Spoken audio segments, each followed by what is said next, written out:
Fantastic. Just to let you know, the lecture is being recorded. Welcome to the last Tableau and data visualization and Tableau lecture. Nushan will take over for the last week, next Thursday, where we will have a revision session. So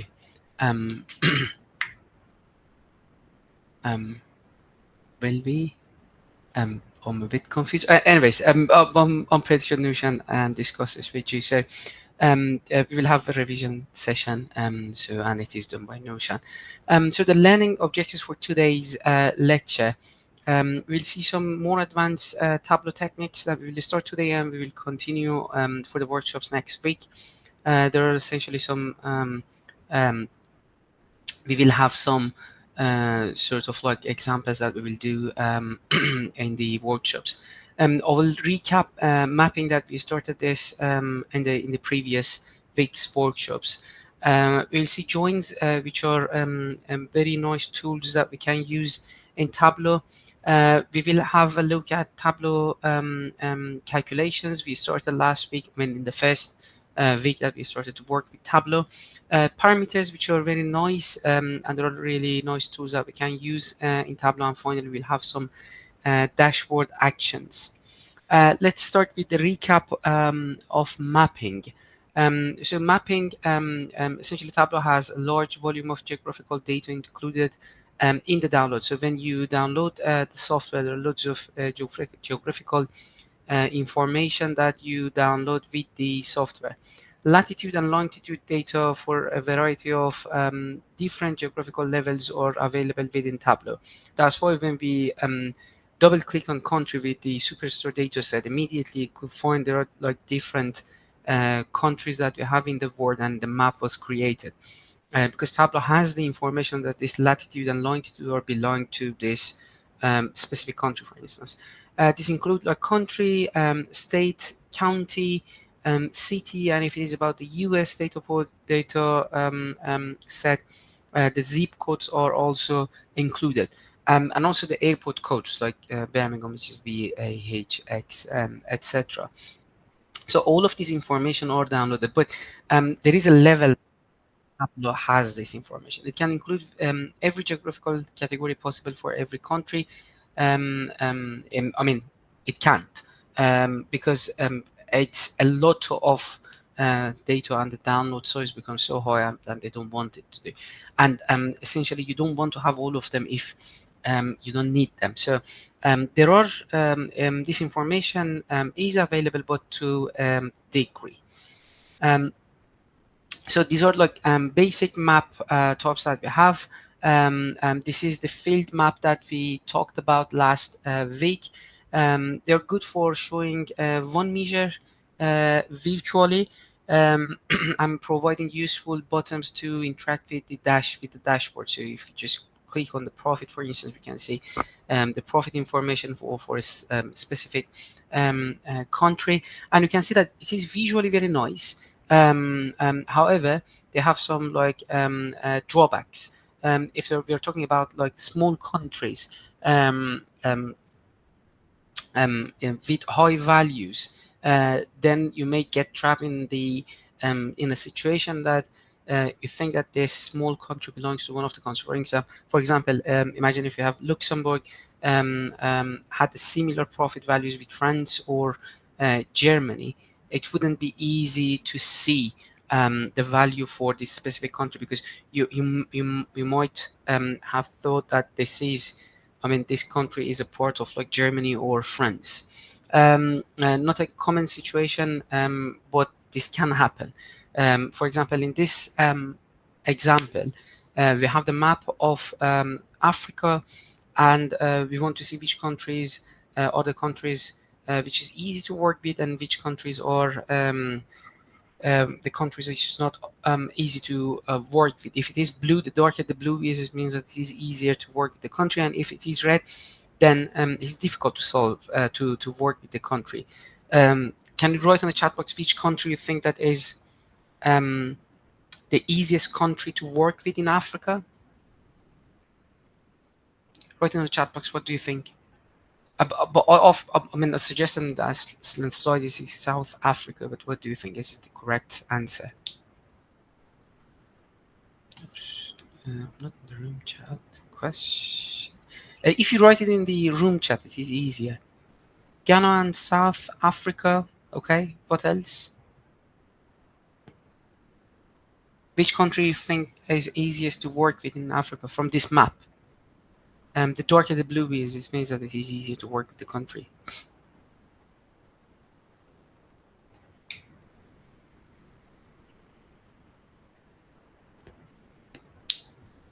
Are you here?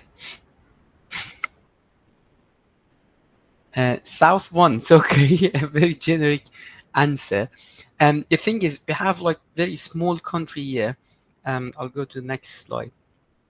Here, Mauritius is a country which is here in the ocean, and that one has the darkest blue. So essentially, because I know the data set, Mauritius is the easiest country to work, but because it is so small, you can't see it in the map. So interpreting this data or visualizing this, you can see that it is a bit hard for the audience, which are you. I know the data set, that's why I know which country is the easiest one to work with. Shape map is another one that we've worked on last week. It is good for showing multiple measures visually. If you have like sales and profit that we showed, can be easier to see high values from smaller countries because we are using these circles to visualize the data rather than having the color for the country itself. But still, again, they have some drawbacks. We have to be careful with introducing too much cognitive load. For example, you could also change the shapes as well. I mean, we don't want to have a cognitive load. There are lots of things for the audience to see, and they have to interpret and understand what are the information which we're conveying. But there's sort of like V's that we have in the general figure. Negative values on the size, it's impossible to have a negative size. If you have your size that's why we always had profit in color, but sales was on the size, because sales is always positive as profit can be negative, and it is negative. We don't have negative size for a circle, right? Another example is hex maps. This is very nice, specifically if you're talking about some information or data set which is from US.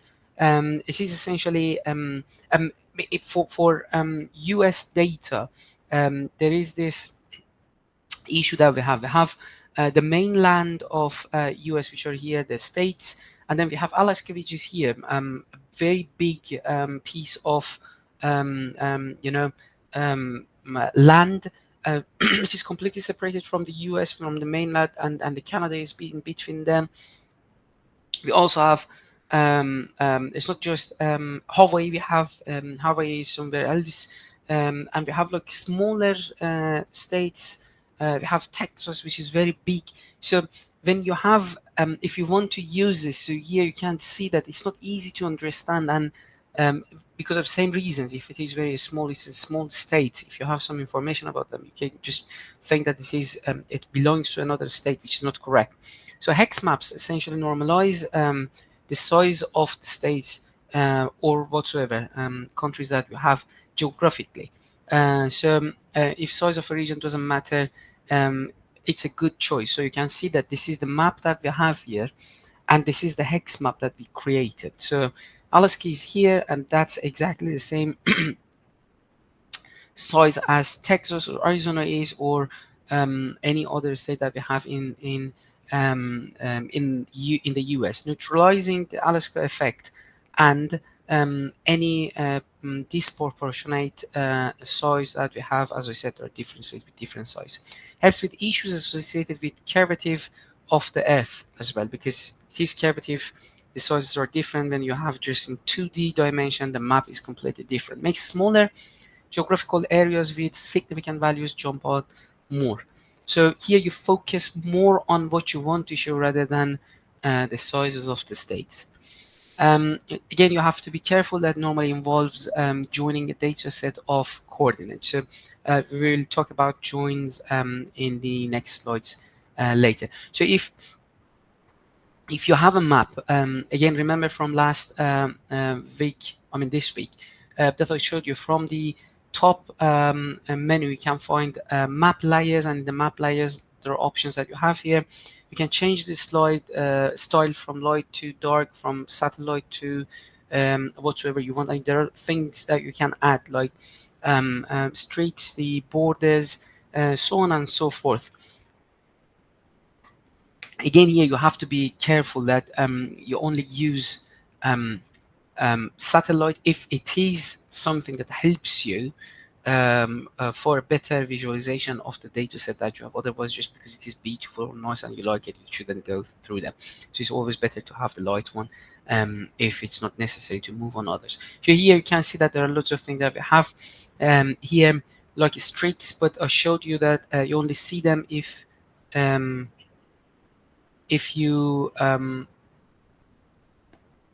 if you zoom in. So as you zoom in, more options become available. So in the previous one, so when you are here, these are the options that you have.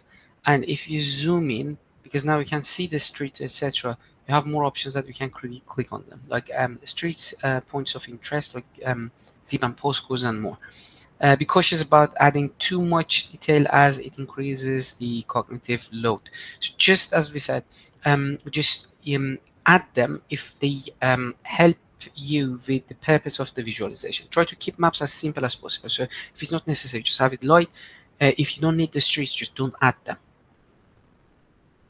So here there are several stores that we can use or put the each of them for the US map, and you can see how different they are. So if it's not needed, don't use the satellite view. You can see that the dark or the light one are the most common ones. And you can choose them based on the theme of your dashboard. If you have the theme of your dashboard, remember the red and blue that I showed you for the death toll. If the theme is something which is like red or dark for you, you can use the dark one. Otherwise, the light one is the one that you have to use. Here on the map, there are some controls that we have. You can search for different countries, different cities, different states, the level of detail that you have, essentially. And here you can zoom in, zoom out. You can reset the view as I showed you. And these are the selection panel that we have. The first one is to zoom more area. This one is a pan that you can move around. Here, rectangular selector. You have radial selector. And finally, we have this kidney one, which is lasso selector, that you can select wherever you want in your map. Grouping is something that we practiced last week, and it is also something which is nice. If you want to have a group, you want to create groups of countries. We had Central, South, and North, which was okay, but we wanted to create new groups like UK and Ireland, or we wanted to create like Scandinavia and others countries in the Europe as like 3 different groups that we created them. Just select them and then right click. You can choose group, and then you will have a new group here that you can change. You can edit their colors and also the title of each of them. And there is a link here that you can see more information about maps. So maps are really nice and useful, but as I said, you have to be careful that you just use them for the purpose, not because only they are nice. Joining data is another thing that we didn't try them. I wanted to try if it when we had this animation of scatterplot of Hans Rosling, but then to be fair, I didn't have enough time. So there were like regions for each of the countries, like Africa, Asia, Middle East, etc., which was given in another worksheet in Excel. We didn't do that, but and we can do it. We will practice some of them next week. Now, database joins, we have, it's an important concept to grasp, not just from using not just for using Tableau. If you have any data set, if you have like Excel or anything, joins become very important. I will show you in a few seconds. If you study any coding which involves data manipulation like SQL, you will need understanding of joins. Different joins have different outcomes and characteristics, and using the incorrect join type can have a material effect on your analysis and the values in your data set. The principles are similar across different platforms. You need two matching fields in order to join data together. So you have two different data sets. In one of them, it's like some, for instance, age and some like height, etc., about people. The other one is about like their social economical information, let's say. What join does is wherever the person is the same in these two data sets, it joins the data. So you will have a single one which is about a single person, but you have all age, height, weight, and then you have socio-economical information from the other one, which are joined as a data set. The ability to join data is a powerful feature and can seriously improve your analysis, because rather than having, if you have some other information in different data sets or different workbooks, you can just join them to have a single one. There are two different part joins that I will explain you now. The first one is inner join. Tableau's default join type is inner join. Only matching values are returned. So if you have two different sort of like information or data set on different things, you can see here that here you have the first data set which is on the left, and you have this one which is on the right. On the left you have name of people which are like Anne, Ben, and John, and we have the information on height for them. And the right one, we have some other names, Anne, Ben, but Steve, and then we have the weight information. So here you can see that when we have this one, it says that whatever which is common in these two different data sets, we want to join them. So what do you expect to get? How many rows you're expecting to get from this one if you join them? If you want to join these two data sets, what do you think? What are we going to get? Just two, right? Because the only thing here which is like common in these two, you're getting the intersection of them, right? So this one has and this one also has and, so it just takes both information from both of them about and. For Ben, it gets both information about and. But when it looks at John, it's just John here, but there is no John here, so there is nothing that we get. For Steve also. So if there is anything which is common in these two, the join data looks like this one. This is the inner join that we have. Now, we have left join as well, which is whatever you have on the left and the intersection. So probably the most common join type to use, similar in concept to VLOOKUP in Excel, if you have ever worked with it. All rows from the height left table are returned, plus only the matching rows from the height on the right table. So the left join, how many different outputs do you think we will get from this one? How many different rows we will get? The left one. It gives us 3. It gives us 3 because, see, it says all rows from height, left one, are returned, plus only the matching rows from the right one. So all rows from here, Anne, Ben, and John, and then the matching ones from these ones, which are Anne and Ben, will be returned. So this is what we will get. The first one is completely given, the left one is completely given, the right one only the ones which are the matching ones are returned, and this one is null because we don't have any weight information for John from the right one. Now we have right join. This one is similar to the left join. So the opposite of left join, all rows from the weight right table are returned, plus the ones which are the matching ones from the left one. In reality, not used much in Tableau. You can simply swap the places right to left, and we can use left join. So from this one also, you expect to get how many rows? 3. This time the right ones are returned, Anne, Ben, and Steve, and anything which is matching from the left one. You see that for Steve we don't have height information, that's why it is null, which means that it is empty. We have full outer join, probably the least used join type, just merging everything. Also known as Cartesian join. All rows from both sides are in the join, which is written.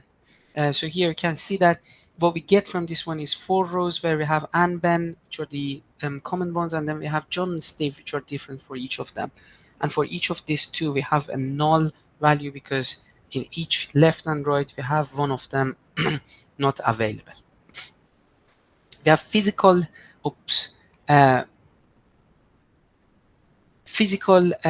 layers. So these are join conditions, by the way. We're talking about join conditions, which are like outer one, we have, and then we have full outer, we have left, right. But now we have joining options. We have physical layer and we have virtual layer, which is something, I would say, new, maybe 10 years old. The physical layer is a traditional tablet joining method, which is physically and really joins data. So it keeps something somewhere. Create a single physical data table from the data sets that you join. Ability to specify join type. It can be inner, left, right, or full outer. Potentially easier to understand what is happening because it joins and then you can use the data set. It can be problematic when you join data is at different levels of details. So if you have too many features for one of them, but the other one is also maybe too much, but they are different from each other, it might be a bit heavy.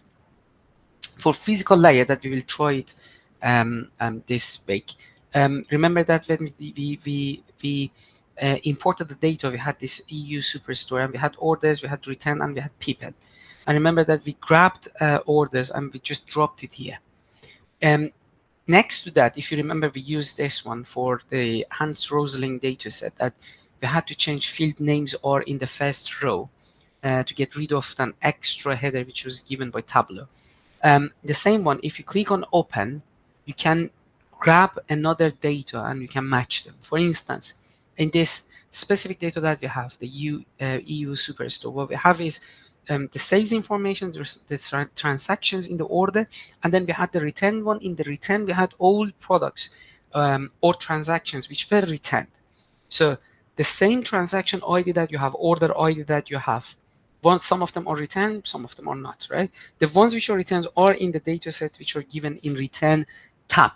So what we want to do here is we want to see from the order data set, which of them, how many of them, which products or which orders are returned. So what we do here is we just click on open and then we can choose return to add it here. Now we can see in the data set itself, we have profit here, and then we have the order ID which is added as the returns. We have an order ID somewhere here which is about the sales, the transactions, and this order ID comes from the second one that we have. You can simply drag and drop returns as well. That's also something that you can do. In the physical layer, data from both sides of the join can be seen in the data preview. Okay? Because this is a physical one, as I said. It will be joined and you have them. So you can see here that the type of the join that we have here is an inner join. So we have the intersection of these different two ones that we have. So it goes to the return, it goes to the order. Wherever you see there is an order ID which is the same for both of them, then it will be added here.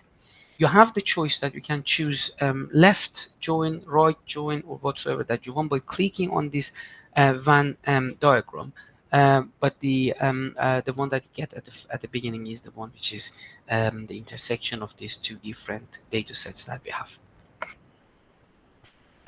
Logical layer or virtual layer, it is called.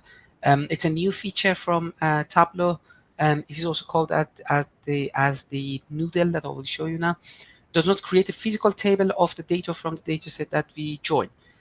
Joins performed on the fly. So whenever you need them, they will be joined. It is harder to understand because you don't know where they are. With the physical layer, you can see exactly in front of your eyes in the preview and in the data that you have in Tableau. Performance improvements for live connections, as Tableau has to do less work. Not all data should be joined unless it is necessary. It works through relationships between the data sources that I'll show you, and it is good when the level of details for the data sets are different. There is a link, a YouTube link here that you can have a look at this to see how it works before the workshop, because in the workshop we will try that. This is what I said. When you import data, you have order, etc. And remember that we just grabbed this order and dropped it here. Now what you can do is you can drag return, and when you just come here, you will see that this noodle, which is the relationship, will show up, and you can just leave it wherever you want. That's why it is called as the essentially it is called the noodle. Once you have this one in the logical layer, you can click on the table and the data snapshot updates accordingly. So in the previous one, we have the order one. And if you click on this one, you will see a snapshot of the return. So they're not there from the beginning by default. Tableau will determine the relationship automatically if the fields names are identical.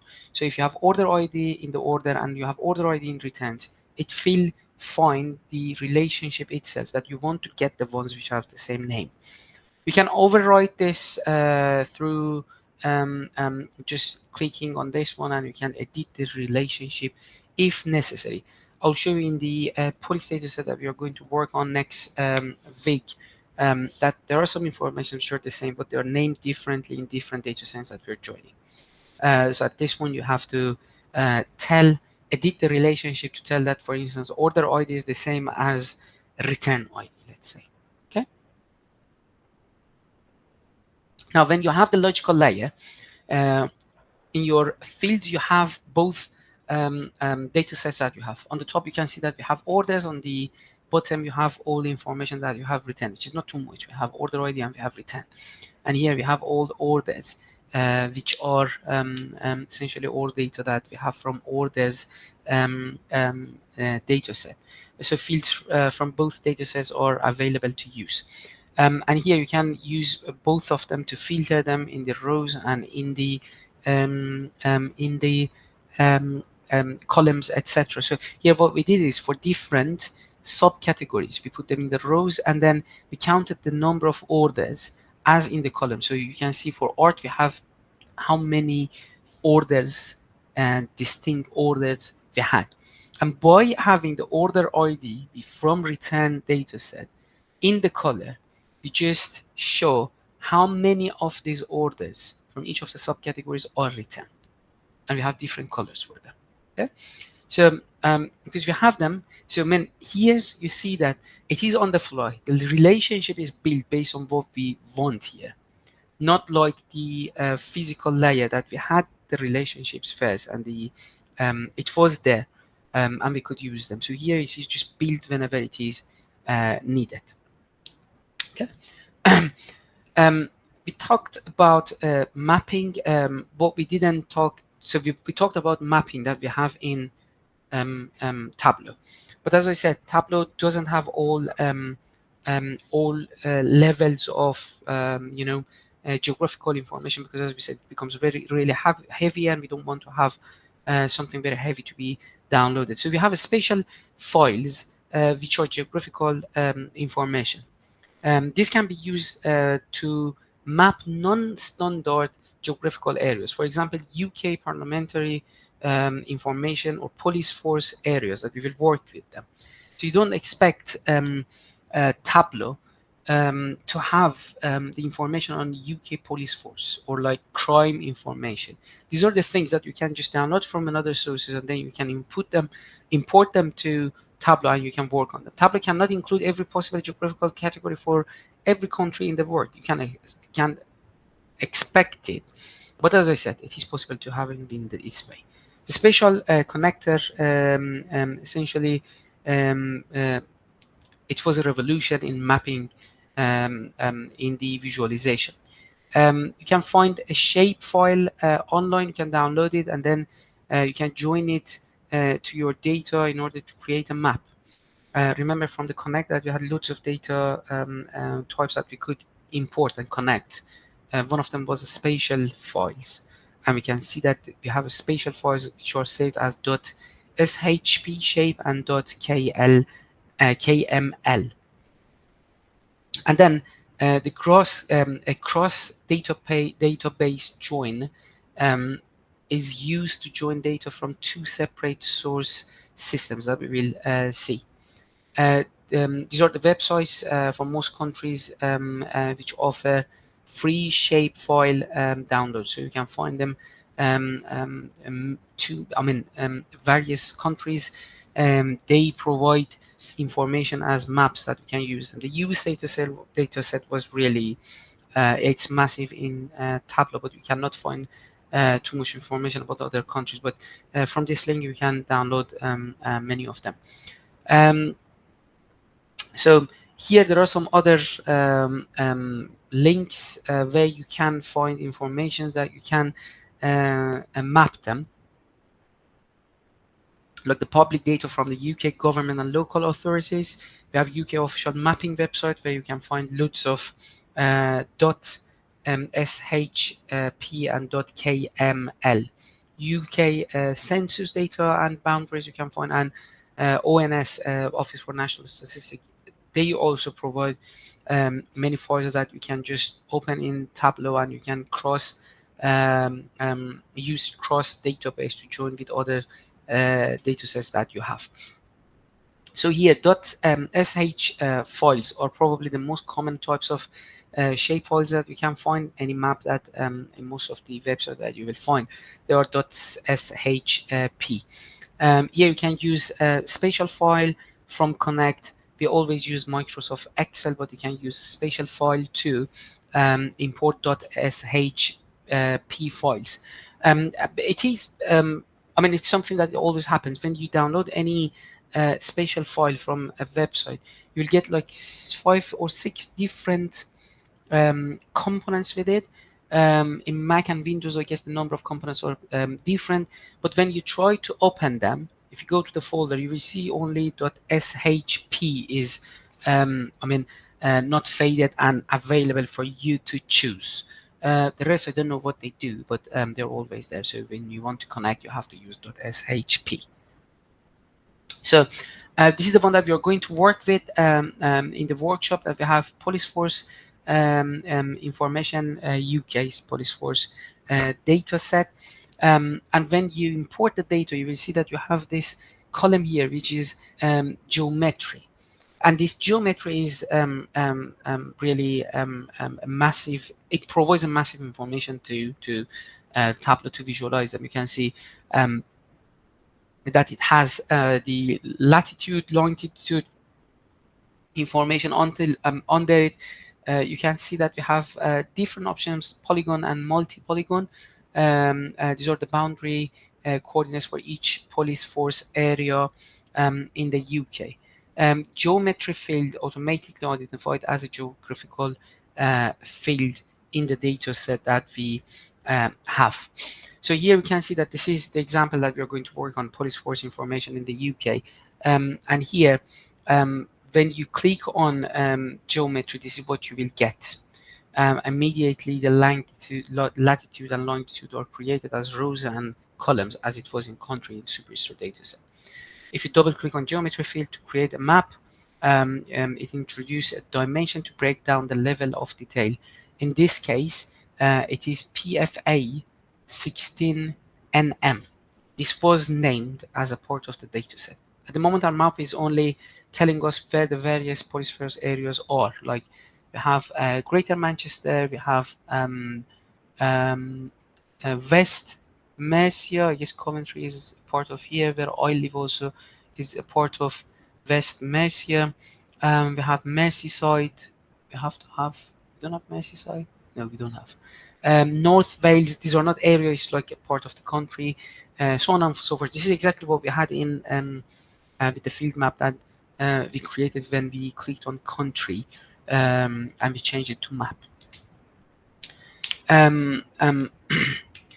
So here the question is, wouldn't it be great to be able to overlay some quantitative data or measure into this map? So This is the map that we have, but it's just the map that we have. Now we want to add some quantitative information. So what we're going to do is we're going to join this special file with .csv file, which is UK crime figure that we can download from another source. So if you go back to the data connection, if you click on this one next to collection, you will see this button which is add. And if you click on add, you can navigate to where the file UK crime figures is saved. And by double clicking on this one, this will be added to the dataset that you have. Cross database joins can be used here for all different types of data, not just for spatial files.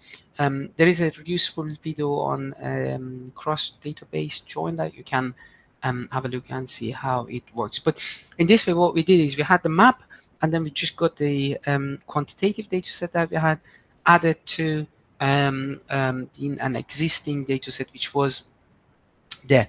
Now we can see here, you can choose how you want to join the files.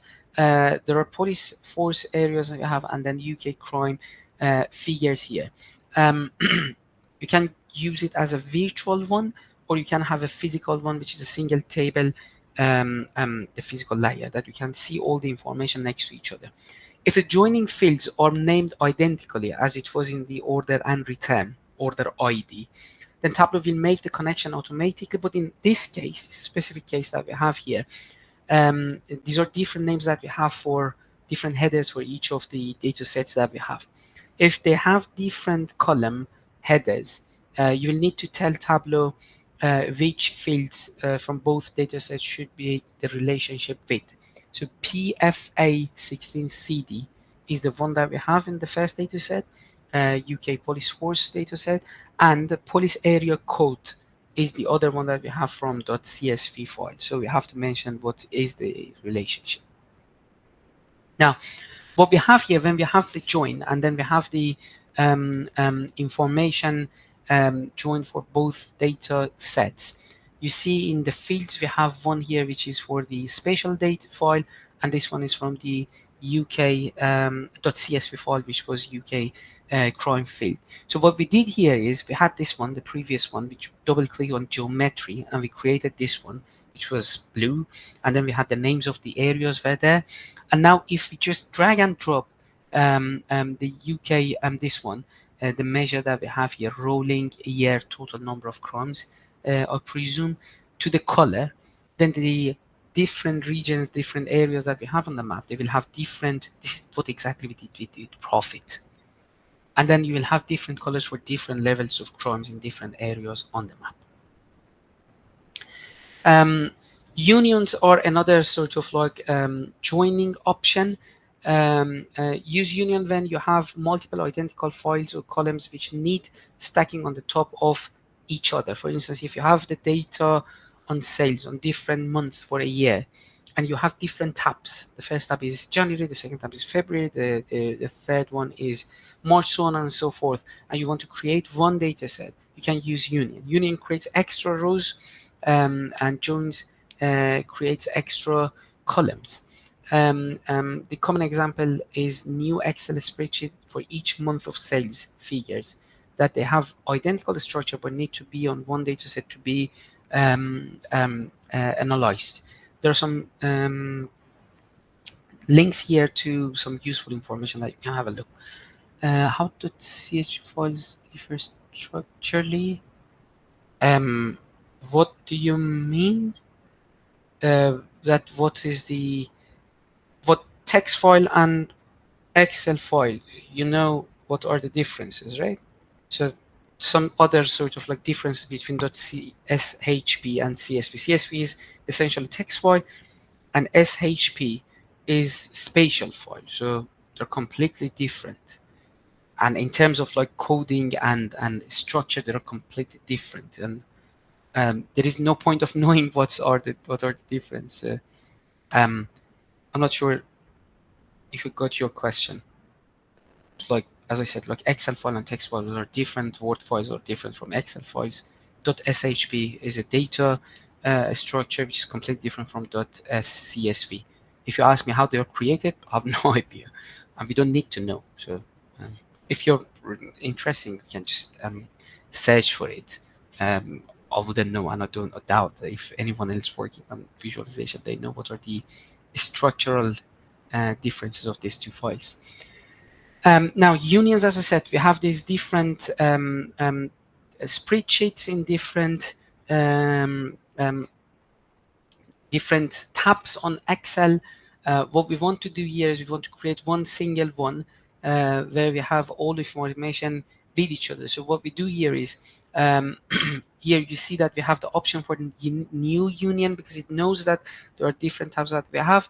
If you click on this one, you can drag and drop anything that you want, and when you click on OK, you will have a new sort of data which is union of them, and you have like sales here, and you have essentially for different month you will have some information which are like sales for this instance.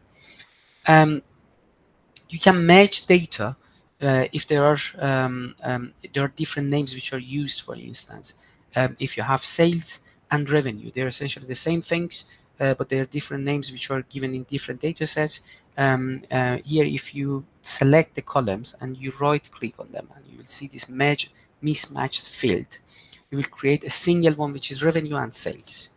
So you just merge the data that you have, which is easier to interpret and analyze. Okay. The next point is calculation that we touched upon in the first one that we had.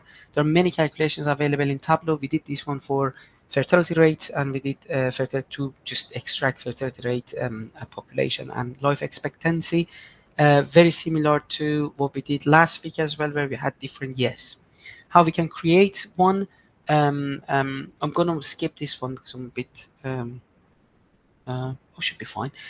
Not this one. So there are different calculations that we can do, calculation fields that we can create.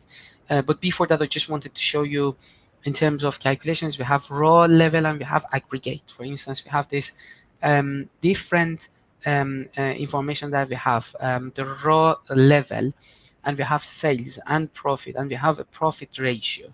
And at the very end, we want to calculate the total of each of them. So you can see that we have the total of sales, which is sensible, total of profit, which is sensible. However, the total that we have here, it also sums up all profit ratio, which is like 284%. It doesn't really have any meaning. This is raw level, independent from the concept. It does whatever we ask. But here, when you aggregate it, you see that the summation for sales and profit are okay. But for the profit ratio, rather than summing them up, what we have here is the average of them. So depending on what sort of information you want to use and analyze, you may go with raw level, or you may go with profit. In terms of using the calculations to create them, you see that, remember that we created this calculated field. In the raw level, what we have here is we have profit over sales. But in aggregate, if you have sum of profit over sum of sales, then what you get here is 29.8 rather than 285-ish%. Yeah. In aggregate calculation, you can have logics, for instance. You have subcategories here, and you have the profit, but you only want to somehow highlight the ones which have positive profit, or you want to highlight the one which is a negative profit. So what we do here is, in our calculation, what we have is, if sum of profit is positive, that's what that we put. It has two outputs, possible outputs, either true or false. If it is true, you can see here that it is gray, and if it is false, it becomes red. This is a calculation that we add. So here what we have is the aggregate that we have. In the raw level, you see that we can change them from profit aggregate to profit raw level. It becomes different.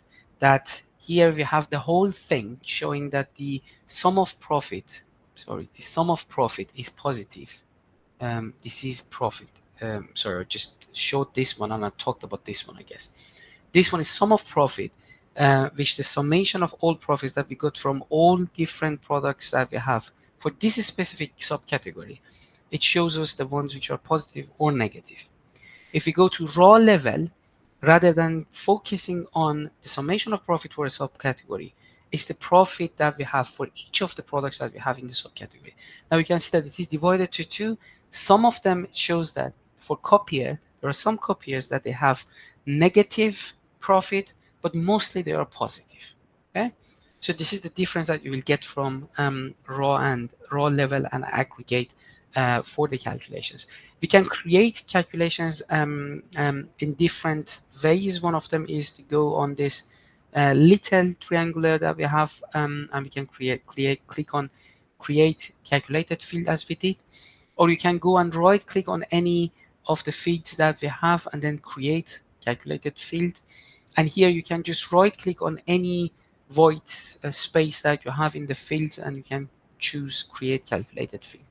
Once you did that, you will have this window that you will write whatever you want. There are some predictive text functionality where Tableau will try to guess what you want to write, which is amazing. And here we didn't discuss this one. You see this little triangular at the very right hand side, and if you click on this one, you see that what sort of functions we have, and you can click on them.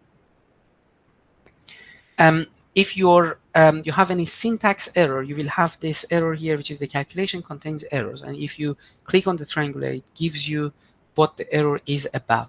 For instance, for this case, the bracket is open, but the closing bracket is expected. It wasn't there, so it gives us an error. But in this one, when it says that the calculation is valid, we're good to go. Fields are different in different colors. If you have, when you're doing your calculation, there are different colors that you have. Fields are orange and functions are blue. So you see here that when we have year is a function of order date. That's why order date, which is a field, is orange, and year is essentially blue. We have quick table calculations as well. It's an easy way to perform complex calculations with a couple of clicks. You can just go to whatsoever that you have, a quick table calculation. You can make some sort of like calculations here, which is like moving average. You can rank them, you can get the percentage, etc., rather than going and writing the calculation yourself. Here, when you have the calculation, there are different ways of working here in tabular format. The key concepts are scope that we have. What element of the chart does the calculation affect? What component in the chart that you have will affect, and also the direction. So if you have the calculation, you will have this one here, and you see that you have compute using table across, table down, table pane, etc. And for each of them, it's different. So the default one is that it will be, if you have the summation of sales, it will be added here for the rows, for instance, for the columns in the last row. You can change them to table across. It does this in horizontal direction. You can change them. You can change it to down. If you do it down, it adds for the summation for the columns. If you go to the pane down, it gives you the summation for each of the panes. Remember that from analytics, we chose total, and we just added wherever we wanted. This is an alternative way to do the same. We have dashboard actions. If you remember, when we added the charts, we had these options, users filter. When you have the filter, what we can do is, if you select something, then you will essentially have the relationship between the charts. From the top menu that we have, you can go to the dashboard, and then you have action. From the action, we will cover like 3 of them: filter, highlight, and go to URL. These are the things that we will do in our workshop. This is essentially this is when you click on action here. When you have this one, there are 2 choices that you have. Which one will affect which one? So you're going to choose the charts here to click on the initiate the action, and the chart which which are going to be affected, and what sort of impact they will have. Is it highlighting? Is it like filtering, or is it going to be a URL? For instance, this one, you can see that this is highlighting. For instance, if we click on Austin, Texas from the map, everything else is faded. They don't disappear.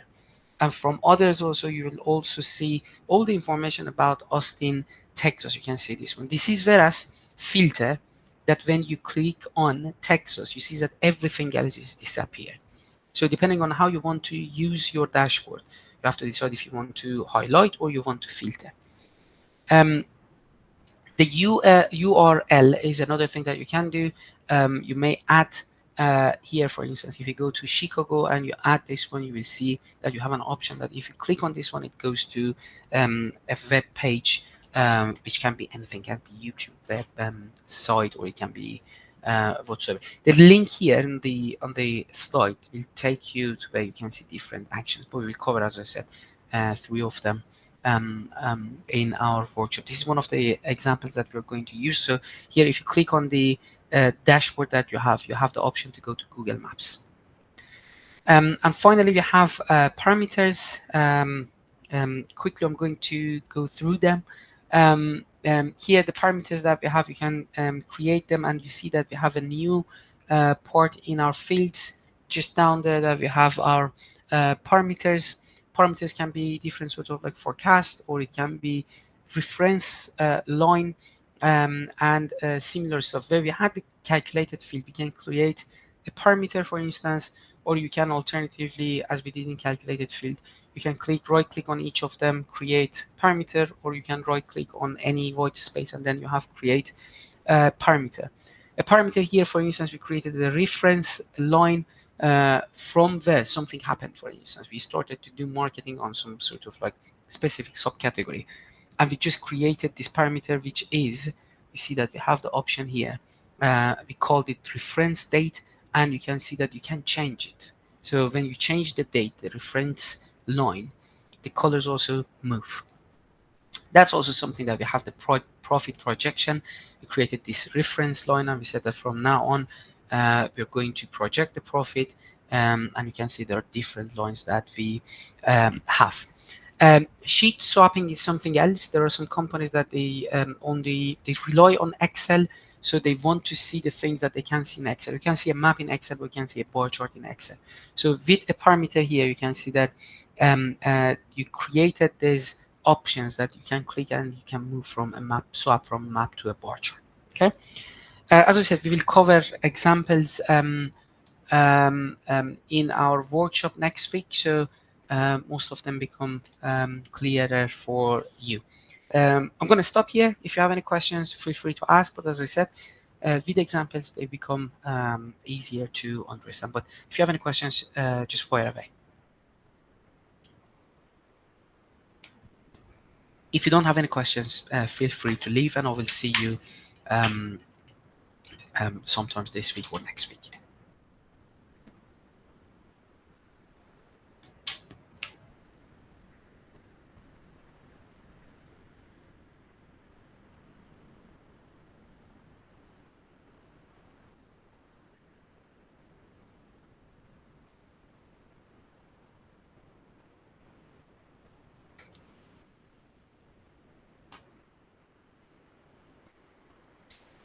No question? Okay. I'm going to stop recording here and